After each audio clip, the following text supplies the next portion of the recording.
next we need to proceed now along with the discovery of neutrons. तो two subatomic particles of the atom we have done, and that is protons and electrons. Now we need to proceed with neutrons. तो neutrons क्या है अपने पास? We are well aware now a time, हमें पता है neutron क्या है, neutral charge particle है, ठीक है. In 1932 किसने इन्वेंट करा था? James Chadwick proved that the atomic nucleus contained a neutral particle. तो 1932 में जेम्स चैडविक से एक अपने पास साइंटिस्ट हुए जिन्होंने क्या प्रूव कर दिया कि एटॉमिक न्यूक्लियस जो है उसमें क्या है, एक न्यूट्रल पार्टिकल भी रहता है. एंड दैट न्यूट्रल पार्टिकल जो, और इसी काम के लिए Chadwick received Nobel prize in 1935. 1932 में इन्वेंशन था. प्राइज कब मिला? 1935 में. आफ्टरवर्ड वी नीड टू सी, अगर हम देखेंगे चैडविक का image, you can see here he is the scientist Chadwick जिन्होंने किसकी इन्वेंशन करा है? न्यूट्रॉन्स का, ठीक है. Model with atom with neutron. अभी यहाँ पे आप देखो ये वाला मॉडल जो था ये चैडविक ने प्रपोज करा था. यहाँ पे आप देख रहे हो इन न्यूक्लियस, अकेला न्यूक्लियस नहीं है. Till now I have told you guys कि हमारे पास न्यूक्लियस है, न्यूक्लियस के चारों इलेक्ट्रॉन्स है ना. But now the case of Chadwick, देखो रेड कलर के अपने पास प्रोटॉन है, नेगेटिव ब्लू कलर के न्यूट्रॉन. कुछ भी डिफरेंशिएट करा है, मतलब दो चीजें हैं न्यूक्लियस, एक है पॉजिट्रॉन, एक है न्यूट्रॉन्स. तो this is the model which is given by the Chadwick afterward the discovery of neutron. Next we can see here Chadwick का जो मॉडल था अपने पास, subatomic particles not present in hydrogen is neutron. तो बहुत important चीज है. Chadwick का मॉडल हमारे पास आया, we have come to know कि along with the proton and electron something else is there, that is neutron. और वो सब एटॉमिक पार्टिकल एक ऐसा सब एटॉमिक पार्टिकल है जो हीलियम में नहीं होता. I have told you already कि हाइड्रोजन में नहीं होता. हाइड्रोजन का जो एटॉमिक नंबर है that is 1 and mass is also 1, because neutrons किसके लिए रिस्पॉन्सिबल हैं? मास के लिए. और हाइड्रोजन में मास, न्यूट्रॉन ही नहीं होता, तो उसका मास सिर्फ 1 रहेगा. फाइन.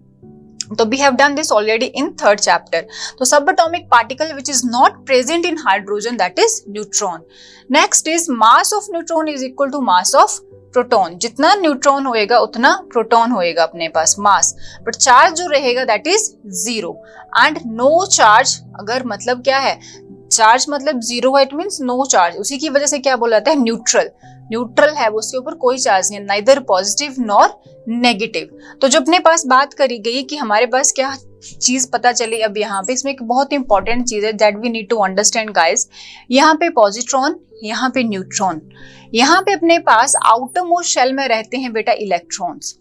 तो दिस इज द स्ट्रक्चर. ये न्यूक्लियस था, ये वेकेंट स्पेस है. यहाँ से रदरफोर्ड का एक्सपेरिमेंट आया कि वेकेंट स्पेसेस है, जब यहाँ पे आ रहा है तो डेविएट हो रहा है. ऑब्वियसली पॉजिटिव चार्ज उसको क्या कर रहा है, किसी से अगर हम टकराते हैं तो बाउंस बैक होते हैं. Same thing is here also. Fine.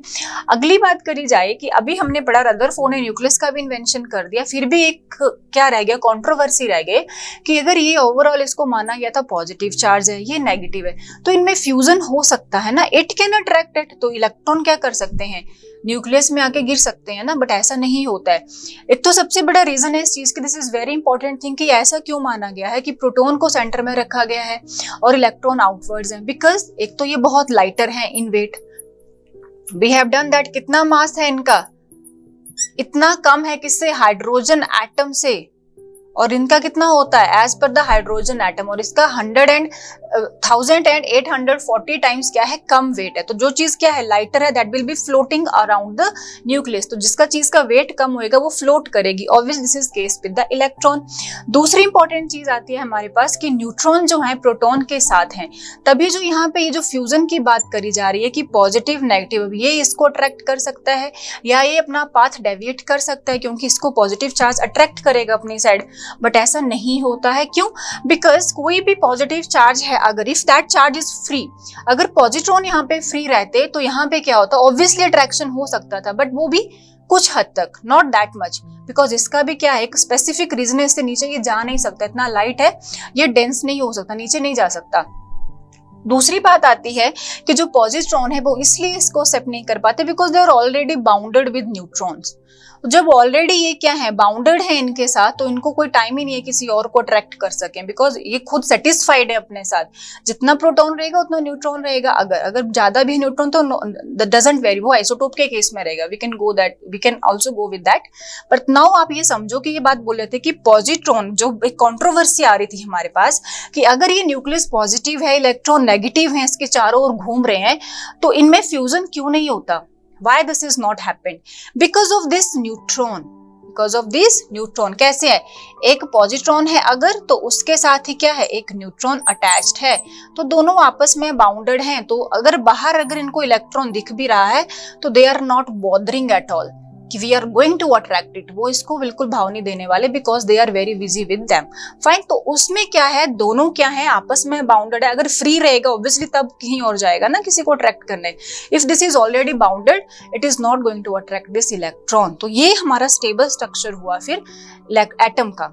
यहीं पे क्या हो, सारी कंट्रोवर्सी खत्म हो गई, बिकॉज हमें रीजन मिल गया कि क्यों ये अट्रैक्शन नहीं होता, because proton is already bounded with the neutrons. और न्यूट्रॉन कौन सा चार्ज है, न्यूट्रल है, तो ये कहीं डोमिनेट नहीं करने वाला, ये इसको अपने साथ बाउंड करके रखेगा और ये क्या करेगा, इलेक्ट्रॉन की तरफ अट्रैक्शन या कोई भी किसी काइंड का फ्यूजन नहीं होने देगा। तो this is giving us after discovery of neutron, हमारी सारी कंट्रोवर्सीज जो थी उनका आंसर मिल गया कि क्यों एटम का स्ट्रक्चर ऐसे है और स्टेबल है। Because of the presence of neutron along with the proton, it is not going with any kind of fusion with electrons.